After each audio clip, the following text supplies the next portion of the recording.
Memang ini kita sedang berada di bulan yang paling bahagia, di bulan yang paling mulia, di bulan yang paling agung. Kenapa? Karena di bulan ini dilahirkan Nabi Muhammad. Bapak-bapak, ibu-ibu, kalau tidak dilahirkan Nabi, tidak ada yang namanya bulan Ramadan. Tidak ada yang namanya malam Lailatul Qadar. Betul atau tidak?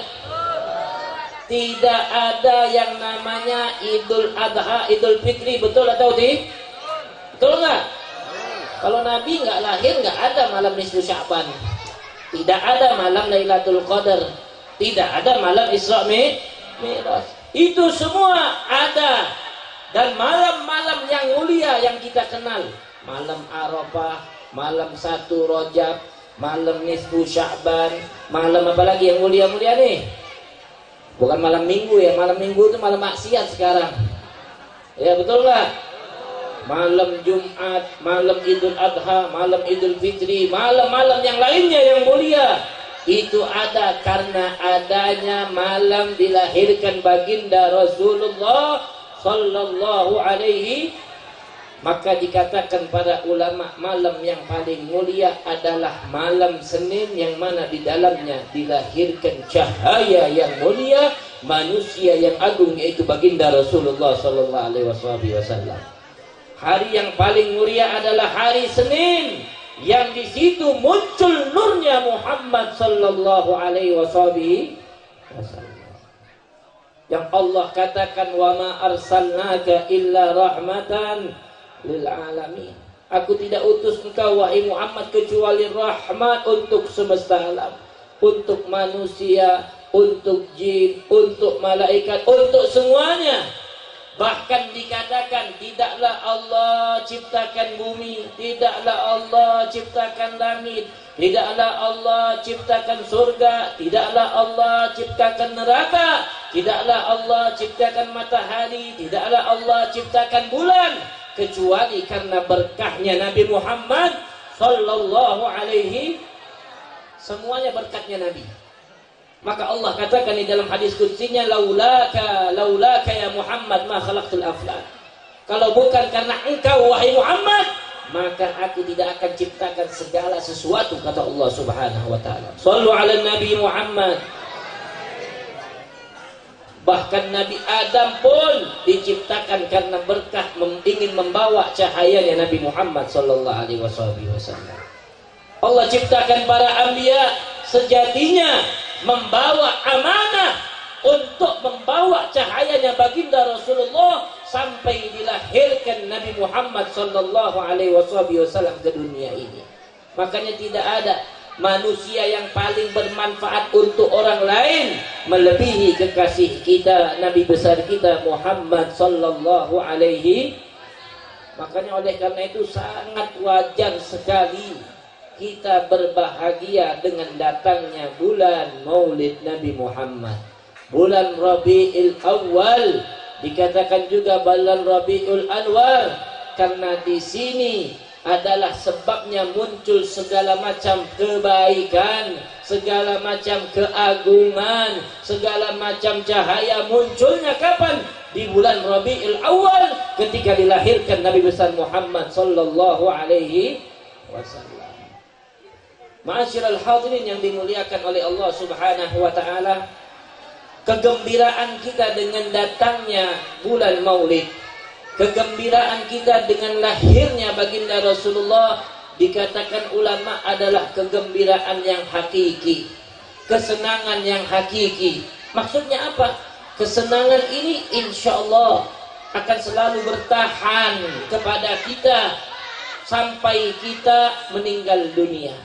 Kemudian sampai kita dibangkitkan oleh Allah Subhanahu wa ta'ala, dan insya Allah sampai kita masuk ke dalam surganya Allah Subhanahu wa ta'ala. Jadi senang itu ada yang sifatnya sementara, ada yang sifatnya hakiki dan abadi. Tahu kesenangan yang sifatnya sementara? Kesenangan kita, contohnya anak-anak muda senang jalan-jalan atau melakukan maksiat, mengatakan kita happy dulu malam ini, ya, nonton dangdut, ke klub malam, atau melakukan kemaksiatan yang dimurkai oleh Allah. Mereka katakan saya ingin menyenangkan mana mau happy, itu bukan happy. Kenapa? Karena setelah kesenangan itu engkau akan sedih, dan di akhirat nanti engkau akan menyesal dengan kesenangan yang dibuat dengan cara bermaksiat kepada Allah Subhanahu. Berarti itu bukan senang, bukan senang yang hakiki. Tahu al-farah al-hakiki, kesenangan yang hakiki adalah kesenangan yang pada saat kita lakukan kita bahagia. Setelah kita meninggal dunia kita akan senang dengan kesenangan itu. Ketika kita dibangkitkan oleh Allah kita akan senang dengan kesenangan itu. Dan insya Allah di hari kesenangan kita akan dibanggakan oleh Allah dengan kesenangan yang kita lakukan di dunia. Karena kesenangan itu diridhoi oleh Allah Subhanahu. Paham gak kira-kira nih? Nah, senang dengan maulid Nabi ini adalah kesenangan yang hakiki, yang Allah gak bakal lupain, yang Allah tidak bakal lupa.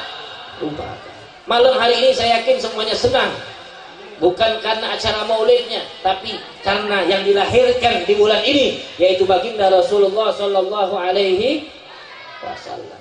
Ya, banyak bermacam-macam cara dilakukan oleh orang-orang.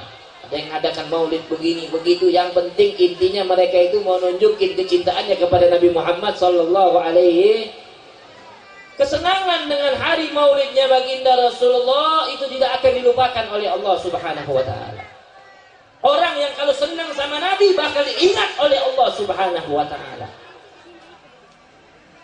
Dahulu ada seseorang yang bernama Abu Jahal. Kenal nggak Abu Jahal? Tahu nggak Abu Jahal? Bu, kenal Abu Jahal, Bu? Siapa istrinya? Nah, ya kurang ngaji ini. Siapa namanya istrinya? Ummu Jamil. Ya, ini Abu Jahal ini pamannya Nabi Muhammad Sallallahu Alaihi Wasallam. Abu Lahab, maaf, Abu Lahab bukan Abu Jahal. Abu Lahab pamannya Nabi. Abu Lahab bin Abdul Muttalib, pamannya Nabi. Nabi siapa namanya? Muhammad bin Abdullah lagi. Muhammad bin Abdullah bin Abdul Muttalib. Alhamdulillah. Kita harus kenal sama Nabi ya. Ini kekurangan umat Nabi sekarang nggak kenal sama Rasul Sallallahu Alaihi. Nggak kenal itu tidak bakal jin. Kata orang sekarang nggak kenal nggak sah. Kalau kita mau sayang sama Nabi, mau cinta sama Nabi, maka kita harus mengenal baginda Rasulullah Sallallahu Alaihi. Ini Abu Lahab pamannya Nabi, tapi betul-betul dia tidak senang, tidak suka, tidak cinta kepada Nabi Muhammad. Bahkan dia membenci baginda Rasulullah Sallallahu Alaihi Wasallam. Bahkan ini Abu Lahab saking bencinya kepada Nabi Muhammad, di dalam Al-Quran ada satu surat Allah sebutkan khusus menyebutkan kecelakaannya Abu Lahab. Ya, nama suratnya surat Allah. Allah berfirman, tabbat yada abi lahabin wa tab. Ma aghna anhu maluhu sayasla naran wa imra'atuhu hammalatal fi jidha hablum. Intinya di dalam surat ini Allah menyatakan bahwasanya ini Abu Lahab celaka. Kenapa dia celaka? Karena dia membentak baginda Rasulullah, membenci Nabi Muhammad Sallallahu Alaihi Wasallam. Hartanya nggak bakal bermanfaat. Dan di dalam surat ini Allah sebutin bininya Abu Lahab, namanya Ummu Jamil. Makanya kita kalau laki nggak baik, laki buruk, laki hobi maksiat, istri bu harus jadi istri yang solehah. Jangan didukung suami-suami ya yang bermaksiat kepada Allah Subhanahu. Allah tidak lupakan istrinya. Kenapa istrinya Abu Lahab disebut di dalam ayat ini? Karena dia menolong dan membantu suaminya benci kepada Nabi Muhammad Sallallahu Alaihi Wasallam. Nah, ini ada yang menarik. Di dalam kitab Bukhari disebutkan hadis mu'allaq. Di dalam babur roda ada hadis menyebutkan bahwasanya ada paman Nabi yang lain, namanya Abbas bin Abdul Muttalib.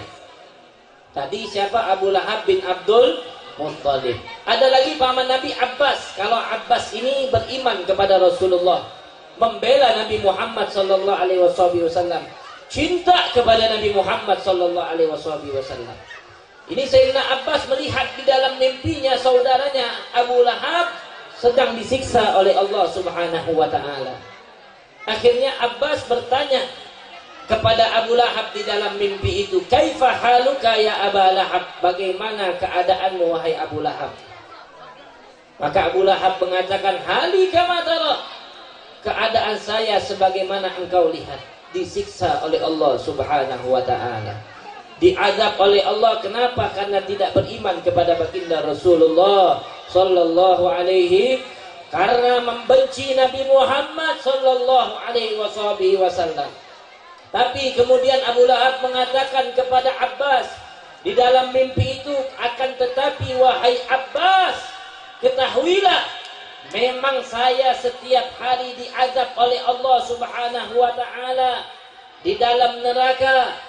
Akan tetapi kulla yaumil itsnain, setiap hari Senin, kata Abu Lahab, saya mendapatkan keringanan dari Allah Subhanahu wa taala.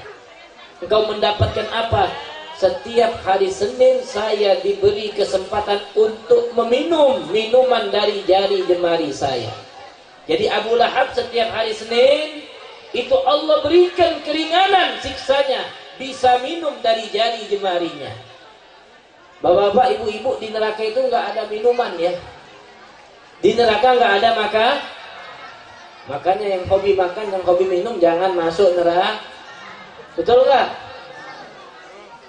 Makanya kita umat Islam cari yang halal buat makan sama minum. Biar apa? Biar nggak masuk neraka. Orang sekarang pengen makan enak, pengen minum enak, nggak ada duit, nyolong. Ya, pinjol. Tahu pinjol? Pinjaman online. Pokoknya nggak jelas halal dan haram. Kenyang engkau di dunia, makan enak, minum enak, tapi nanti meninggal masuk neraka. Masuk neraka nggak makan, nggak mie. Masih mending kita di dunia susah, makannya tempe sama sayur jengkol setiap hari. Ya, setiap hari. Yang penting dari yang halal. Untuk apa? Ketika nanti di sorga, insya Allah makannya enak. Enak gak Ustaz makanan sorga? Semuanya. Sorga itu enaknya luar biasa. Ibu-ibu gak perlu masak lagi di sorga. Ibu-ibu gak perlu masak di sorga. Lagi pengen makan di sorga, udah, ibu-ibu tugasnya istirahat saja, menjadi ketua bidadari. Suami-suami kalau pengen makan, tinggal Allah katakan kun fayakun. Orang surga itu mikir pengen ayam goreng, pengen ayam bakar, tiba-tiba langsung tersedia di hadapan muka mereka. Kalau sekarang kita pengen duren, metik pohon duren, nanti di surga kalau pengen duren, pohonnya yang nyamperin. Percaya nggak? Percaya nggak? Kalau nggak percaya masuk surga duluan. Nah, kita kembali kepada ceritanya Abu Lahab tadi. Sedang disiksa di neraka, dia bilang, saya selalu mendapatkan keringanan dari Allah Subhanahu wa ta'ala. Setiap hari Senin saya diberikan oleh Allah minum dari jari jemari saya. Ditanya oleh Abbas, kenapa Allah beri keringanan untukmu? Maka Abu Lahab mengatakan, karena pada saat saya mendapatkan kabar keponakan saya lahir, yaitu Muhammad bin Abdullah. Yang dimaksud Nabi Muhammad, saya dapat kabar dari Thuwaibah. Thuwaibah ini budak perempuannya Abu Lahab. Ketika Nabi lahir, dia kabarkan berita gembira bahwasanya telah lahir anak daripada saudaramu yang bernama Abdullah, melahirkan putra yang bernama Muhammad. Maka spontanitas paman itu kalau dengar kabar saudaranya sudah melahirkan, senang atau tidak? Gembira. Kalau tidak ada masalah ya. Kalau musuhan, masa bodoh amat. Ya, tapi kalau sehat, kalau ada paman dapat kabar, apa bahasa sini? Encing apa? Encang. Cing. ponakan lahir, alhamdulillah, bahagia nggak? Itu sebatas seorang paman berbahagia dengan lahir keponakannya, sesuatu yang biasa. Nah begitu juga Abu Lahab ketika dia dengar kabar daripada Suwaibah bahwasanya telah lahir keponakan engkau yang bernama Muhammad, spontanitas paman senang, ya senang. Kemudian dia katakan, engkau telah membawa kabar gembira untukku wahai Suwaibah, sekarang engkau aku merdekakan. Tadinya budaknya dia, hamba sahayanya bagi Abu Lahab, dimerdekakan karena apa? Senang dengan kelahiran Muhammad sallallahu alaihi. Sejenak saja pada saat itu dia senang dengan kelahiran Nabi.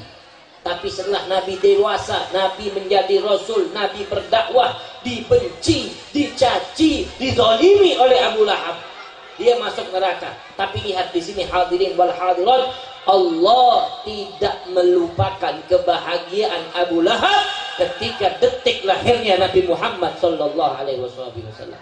Kata Abu Lahab dengan kegembiraan itu, sejenak saya mendapatkan keringanan. Di setiap hari Senin saya mendapatkan keringanan, bisa minum dari jari jemari saya karena saya berbahagia dengan lahirnya Nabi Muhammad sallallahu alaihi. Orang kafir yang tidak beriman memusuhi Nabi, jelas di dalam Al-Quran ini Abu Lahab bakal celaka, bakal masuk neraka. Tapi lihat bagaimana Allah tidak melupakan kesenangannya, kebahagiaannya dengan kelahiran Nabi Muhammad sallallahu alaihi. Setiap hari Senin dia diberi minum oleh Allah Subhanahu wa taala. Kenapa? Karena bahagia dengan lahirnya Nabi Muhammad sallallahu alaihi. Makanya ada seorang ulama yang bernama Al-Imam Nasiruddin Syamsuddin Ibn Nasiruddin Ad-Dimashqi. Beliau membuat satu ucapan ketika membaca hadis Al-Imam Bukhari ini, ketika membaca cerita tentang Abu Lahab ini. Beliau mengatakan, idza kana hadza kafirun ja'a dhammuhu bitabbat yadahu fil jahimi mukhallada ata annahu fi yaumil itsnaini daiman yukhaffafu anhu li sururihi bi ahmada fama dhannuka bil abdil ladzi tula hayatihi bi ahmada masruran wa mata muwahhada. Sallu ala Nabi Muhammad. Ngerti nggak tadi yang dibaca tadi? Itu bukan wirid ya, itu namanya bait syair. Beliau Imam Nasiruddin mengatakan, idza kana hadza kafirun ja'a damuhu bitabbat yadahu fil jahimi mukhallada. Kalau seandainya kafir saja, tahu kafir, orang yang tidak beriman saja, bukan hanya kafir saja, sudah jelas dia celaka, dicantumkan Allah dalam Al-Quran. Yang dimaksud Abu Lahab ini, kalau kafir saja yang benci kepada Nabi tapi pernah senang dengan hari kelahiran baginda Rasulullah, mendapatkan keringanan daripada Allah setiap hari Senin, mendapatkan keringanan Allah sisanya setiap hari ini orang kafir. Kemudian Imam Nasiruddin mengatakan, fama dhannuk, maka bagaimana prasangka kita semuanya? Kira-kira kalau ada seseorang yang dia seumur hidup beriman kepada baginda Rasulullah, kemudian setiap tahun senang dengan bulan kelahiran baginda Rasulullah sallallahu alaihi wasallam dan mati dalam keadaan iman, insya Allah pasti akan mendapatkan kemuliaan daripada Allah Subhanahu. Makanya insya Allah tanda orang kalau setiap bulan maulid girang, senang, itu insya Allah tanda orang tersebut bahagia dunia dan akhirat. Tanda orang akan mendapatkan kemuliaan daripada Allah Subhanahu. Tapi kalau udah masuk bulan maulid mulai, ya maulid bid'ah, maulid haram, maulid gak boleh, maulid ini, maulid itu. Nah ini tanda orang yang tidak senang dengan hari kelahiran baginda Rasulullah sallallahu alaihi. Setiap datang bulan maulid kebakaran jenggot. Oh, kebakaran jenggot. Mulai melihat orang ramai, ini acara apa, bid'ah. Nah ini tanda-tanda orang yang celaka, tanda-tanda orang yang dijauhkan oleh Allah daripada kebahagiaan. Ingat, Abu Jahal senang dengan maulid Nabi, mendapatkan keringanan siksa dari Allah. Insya Allah kita umat Nabi Muhammad sallallahu alaihi wasallam yang selalu cinta kepada baginda Rasulullah, yang beriman kepada Allah dan Rasulnya, senantiasa berbahagia dengan hari kelahiran baginda Rasulullah, dengan bulan kelahiran baginda Rasulullah. Insya Allah akan mendapatkan kemuliaan yang agung daripada Allah Subhanahu wa ta'ala, dan akan mendapatkan syafaatnya Nabi Muhammad SAW. Amin ya Rabbal. Fa insya Allah, sebagaimana Allah kumpulkan kita pada malam hari ini, di akhirat kelak Allah kumpulkan kita bersama Nabi Muhammad sallallahu alaihi wasallam. Kita jadikan momen bulan Maulid ini untuk mendekatkan diri kita kepada Nabi Muhammad sallallahu alaihi wasallam. Karena ketahuilah sesungguhnya kita ini nggak bakal selamat di dunia dan akhirat, terlebih nanti di akhirat, kecuali kalau kita dikenal oleh baginda Rasulullah, mendapatkan pertolongan Nabi Muhammad, dekat dengan Nabi Muhammad sallallahu alaihi wasallam. Harta kita, jabatan kita, uang kita, rumah kita, saudara kita, tidak akan ada yang bisa menolong kita di akhirat. Yauma yafirrul mar'u min akhihi wa ummihi wa abihi wa sahibatihi wa banihi likulli imrin minhum yauma idzin sya'nun yughni. Ingat, di akhirat semuanya akan lari daripada saudaranya. Ibu akan meninggalkan anaknya, suami akan meninggalkan istrinya, anak akan meninggalkan orang tuanya. Semua masing-masing sibuk dengan dosanya. Satu manusia yang dapat menolong kita, satu manusia yang dapat menggandeng tangan kita untuk melewati jembatan Shiratal Mustaqim, satu manusia yang dapat memberikan pertolongan kepada kita, Muhammad sallallahu alaihi wasallam. Makanya bulan Maulid kita dekatin diri kita kepada Nabi. Dengan apa? Pertama, dengan menghadiri acara-acara Maulid baginda Rasulullah sallallahu alaihi wasallam. Niat setiap hadir acara Maulid, satu, ingin taubat kepada Allah Subhanahu. Niat taubat. Kalau datang acara Maulid, taubat. Niat taubat. Kenapa? Tidak ada acara yang dapat membukakan pintu taubat dari Allah seperti acara Maulidnya Nabi Muhammad sallallahu alaihi. Kemudian niat hadir Maulid apa? Ingin mendapatkan ridha Allah. Ketiga, ingin mendapatkan ridha baginda Rasulullah sallallahu alaihi. Keempat, ingin mensucikan hati dari segala macam kotoran hati. Kemudian yang kelima, ingin membersihkan diri kita daripada dosa-dosa yang kita lakukan. Dan yang terakhir, berharap hadir di dalam acara Maulid itu untuk mendapatkan syafaatnya Nabi Muhammad sallallahu alaihi. Jangan lupa niat. Baru berikutnya setelah 6 ini niat. Yang belum punya jodoh, niat pokoknya hadir Maulid, insya Allah dapat jodohnya. Yang belum punya anak, niat hadir Maulid, insya Allah punya anak. Yang belum punya bini, punya bini. Yang sudah punya, nambah lagi. Weh, bapak-bapak kenceng nih aminnya. Bapak-bapaknya datang hadir Maulid biar nambah bini. Ibu-ibunya hadir Maulid juga, niat biar lakinya bininya satu doang. Siapa yang menang? Wallahu a'lam. Betul? Betul nggak? Yang mau sekolah tinggi niat hadir Maulid. Ini saya kasih tahu, orang yang bersolawat kepada Nabi Muhammad dikabulkan oleh Allah Subhanahu wa ta'ala. Apapun yang kita niatkan, mau sembuh dari penyakit, mau panjang umur, mau awet muda, mau jadi cantik, mau jadi ganteng misalnya, apapun itu, insya Allah dengan berkat solawat kepada Nabi Muhammad akan dikabulkan oleh Allah Subhanahu. Sallu ala Nabi Muhammad. Makanya jangan lupa niat anak-anak kita menjadi anak-anak yang soleh dan solehah, anak-anak yang berbakti kepada kedua orang tuanya. Pak, insya Allah dengan berkah Maulid ini, malam hari ini kita yakini Rasulullah hadir bersama kita, Nabi Muhammad memperhatikan kita, arwahus solihin hadir bersama kita. Maka kita tutup ya, ucapan saya dengan bersama-sama kita angkat suara kita, puji baginda Rasulullah, salawat kepada Nabi Muhammad. Kita angkat kedua tangan kita memohon kepada Allah, bertawassul kepada baginda Rasulullah sallallahu alaihi wasallam. Saya yakin yang hadir banyak keinginan, banyak hajat di dunia baik di akhirat, banyak doa-doa yang ingin disampaikan, banyak pesan yang ingin disampaikan kepada baginda Rasulullah. kita sekarang hidup mungkin banyak kesusahan, maka malam hari ini insya Allah Allah bukakan pintu rahmatnya, Allah bukakan pintu taubatnya, Allah bukakan pintu ijabahnya. Kita bersama-sama menyebut nama baginda Rasulullah sallallahu alaihi wasallam.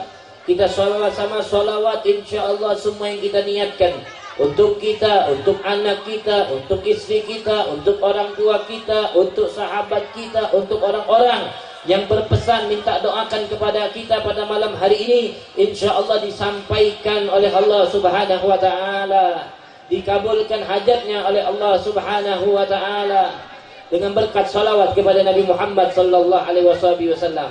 Kita hadirkan hati kita bersama-sama, kita sebut nama Nabi Muhammad sallallahu ala Muhammad sallallahu